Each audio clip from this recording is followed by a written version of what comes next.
আসসালামু আলাইকুম প্রিয় শিক্ষার্থীরা, তোমরা যারা মেডিকেল পরীক্ষা দিবা এবং ভার্সিটি পরীক্ষা দিবা তোমাদের জন্য, এবং যারা বিভিন্ন জবের পরীক্ষা দিতে চাচ্ছ তোমাদের জন্য খুবই গুরুত্বপূর্ণ ইংরেজি সাজেশন, এবং এগুলো খুব ইজি নিয়মে সলভ করা। তোমরা ভিডিওগুলো দেখলে অনেক কিছু শিখে যাবা। আমরা পার্টস অফ স্পিচের ক্লাসটা এখন করতেছি। আমাদের এর আগেও 2টা ক্লাস ছিল, তোমরা আগের ভিডিওগুলো দেখে আসবা, তো তোমরা সবকিছু তাহলে শিখতে পারবা ইজিলি ভাবে। দেখো আমরা 21 নম্বর কোশ্চেনে আছি। দেখো, the world homely belongs to what parts of speech. এখন হোমলি শব্দটা কোন পার্টস অফ স্পিচ? এটা মেডিকেলে 2013-14তে এসেছিল, পরও আরেকবার এসেছিল। তার হোমলি শব্দটা দেখো, নাউন, অ্যাডজেক্টিভ, ভার্ব আর অ্যাডভার্ব। তো হোমলি, তাহলে হোমলি শব্দটা কি? দেখো, হোম শব্দটা কিন্তু নাউন, তাহলে হোমলি শব্দটা কি? দেখো, হোমলি শব্দটা হলো অ্যাডজেক্টিভ। মনে রাখবা, যদি অ্যাডজেক্টিভের সাথে এলওয়াই দাও তাহলে কিন্তু অ্যাডভার্ব, আর যদি নাউনের সাথে এলওয়াই দাও তখন সেটা অ্যাডজেক্টিভ। খুবই ইম্পর্টেন্ট, মনে রাখবা। যেমন ইউজফুল, এটা অ্যাডজেক্টিভ, ইউজফুলি এটা হলো তোমার অ্যাডভার্ব। মানে কিন্তু যদি যেমন হোম শব্দটা নাউন, তাহলে হোমলি এটা হলো অ্যাডজেক্টিভ। মনে রাখবা, নাউনের সাথে এলওয়াই দিলে সেটা অ্যাডজেক্টিভ হয়। আগে ছোটবেলায় যে ধরাবাঁধার নিয়ম শিখছো, যে এলওয়াই থাকলে অ্যাডভার্ব, নো এলওয়াই থাকলে অ্যাডভার্ব না, নাউনের সাথে এলওয়াই দিলে সেটা অ্যাডজেক্টিভ। নোট লিখে রাখবা। হোয়াট কাইন্ড অফ প্রোনাউন আর who, what and whose? Who, what and whose এটা কোন ধরনের প্রোনাউন? ডেমনস্ট্রেটিভ, পার্সোনাল, রিলেটিভ আর রিফ্লেক্সিভ। এটা তোমরা বলবা, হু, হোয়াট অ্যান্ড হুইস। আসলে হু, হোয়াট, হুইস এগুলো হলো রিলেটিভ প্রোনাউন। তোমরা এটা রিলেটিভ প্রোনাউন সম্পর্কে জানো যে হু, হোয়াট, হুইস এগুলো ইন্টারোগেটিভ সেন্টেন্সে ইন্টারোগেটিভ প্রোনাউন, আর কমপ্লেক্স সেন্টেন্সে রিলেটিভ প্রোনাউন। ওকে, ইন্টারোগেটিভ সেন্টেন্সে ইন্টারোগেটিভ প্রোনাউন আর কমপ্লেক্স সেন্টেন্সে রিলেটিভ প্রোনাউন। তো এখানে দেখো কোনো ইন্টারোগেটিভ শব্দটা নেই, এই জন্য আমরা এটা রিলেটিভ, সি নাম্বারটা আমাদের আনসার হবে। তাহলে answer C, relative pronoun.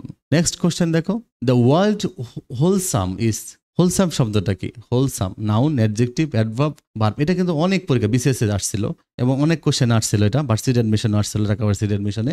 Noun, adjective, adverb, verb, wholesome শব্দটা। তোমরা একটা কিউ মনে রাখো, দেখো যে হোলসাম শব্দটা আসলে adjective. Wholesome means healthy, wholesome means healthy. তো হোলসাম, টায়ারসাম, ট্রাভেলসাম, অসাম, কোয়ারেলসাম, এই সাম শব্দটা যখন কোনো ওয়ার্ডের সাথে থাকবে তখন সেটা অ্যাডজেক্টিভ হয়ে যাবে। তোমরা নোটটা লিখে রাখবা, মনে রাখবা, খুবই ইম্পর্টেন্ট একটা topics. I have told you twice, here twice is. আমি তোমাকে, এটা তোমরা যারা প্রথম ভিডিও দেখেছো তারা পারবা। এটা হলো টুয়াইস হলো অ্যাডভার্ব। কেন? কারণ এটা ভার্ব ফ্রিকোয়েন্সি। আমি টোল্ড বলা হচ্ছে টুয়াইস, দুইবার। টোল্ড করা হচ্ছে টুয়াইস। এটা অনেকবার মেডিকেলে আসছিল, ভার্সিটিতে আসছিল বিভিন্নভাবে।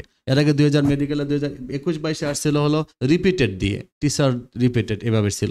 টুয়াইস তাহলে কি হলো? টুয়াইস শব্দটা হলো অ্যাডভার্ব, ওয়ান্স টুয়াইস। এই টুয়াইস শব্দটা কিন্তু টোল্ডের সাথে সম্পর্ক, দুইবার বলা হয়েছে। টোল্ড শব্দটা ভার্ব, মনে রাখবা, ভার্বকে মডিফাই করলে সেটা অ্যাডভার্ব হয়ে যায়। তাহলে টুয়াইস শব্দটা এখানে অ্যাডভার্ব। কিন্তু যদি বলতে টু পেন, টু কিন্তু adjective.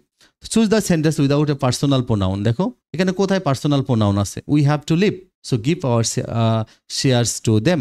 She told us that we were late for the party. I said that she told him to leave us alone. There was a river in the drive. So the correct sense without personal pronoun. Personal pronoun নাই কথা। দেখো এ নম্বরে ছিল, B নম্বরে ছিল, we ছিল, এতে we ছিল, সিতে আই আছে, কিন্তু there was a river in the drive। এটা ডি নম্বরে কোনো পার্সোনাল প্রোনাউন নেই, তাহলে ডি নাম্বার আনসার। দেখো answer D, there was a river in the drive. আসলে পার্সোনাল প্রোনাউন হলো I, me, my, mine, we, us, your, ours, he, him, his, she, her, hers, they, them, their, theirs. এগুলো হলো personal pronoun. তোমরা নোটটা লিখে রাখবা, এটা medical arts ছিল, ভার্সিটিতেও আসে।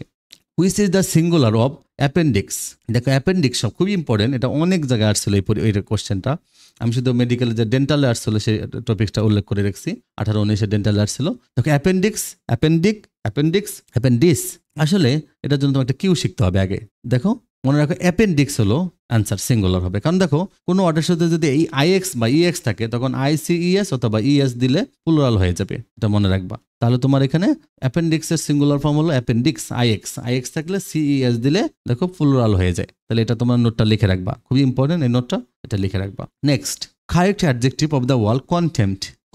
দেখো এটা অ্যান্সারটা হবে কি? মনে রাখবা, যদি কোনো ওয়ার্ডের শেষে যদি টি থাকে, ভার্বের শেষে টি থাকে, ভার্বের সাথে লাস্ট এন্ডিং টি, আমরা যদি জানি যে অ্যাবল আর ইবল, এবিএলই আর আইবিএলই দ্বারা অ্যাডজেক্টিভ হয়ে যায়, তবে কোনো ভার্বের শেষে যদি টি থাকে তখন আইবিএলই দিতে হয়। এটা নোটটা লিখে রাখতে পারো, বি নাম্বারটা আনসার বি।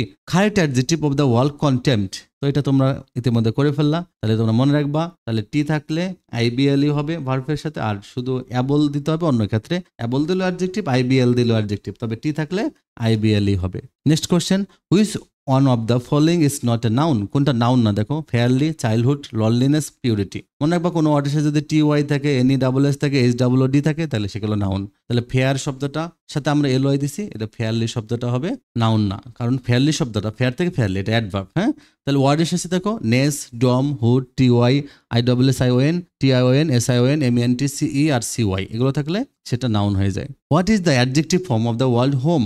দেখো হোমের অ্যাডজেক্টিভটা কি? Home like, homeful, homely. মনে রাখবা হোম শব্দটা নাউন, তাহলে মনে রাখবা নাউনের সাথে যদি আমরা এল ওয়াই দিই তাহলে অ্যাডজেক্টিভ হয়ে যাবে, তাহলে হোমলি। আর নাউনের সাথে যদি আমরা নাউনের সাথে এল ওয়াই দিলে অ্যাডজেক্টিভ হবে, আর যদি তোমরা অ্যাডজেক্টিভের সাথে এল ওয়াই দাও তখন অ্যাডভার্ব হবে।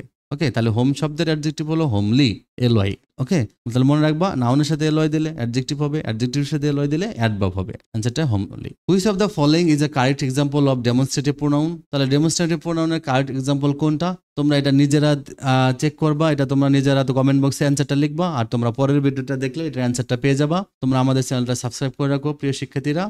তোমরা যারা যারা মেডিকেলের পরীক্ষা, ভার্সিটির পরীক্ষা দিবা, তোমরা এখন থেকে প্রস্তুতি নিতে পারো, আর যারা ইন্টারে উঠেছে তারাও প্রস্তুতি নিতে পারো। আর এগুলো থেকে 100% প্রত্যেক বছর কমন পড়ে, আর তোমরা এগুলো কমন পড়বে, তোমরা এগুলো প্র্যাকটিস করতে পারো।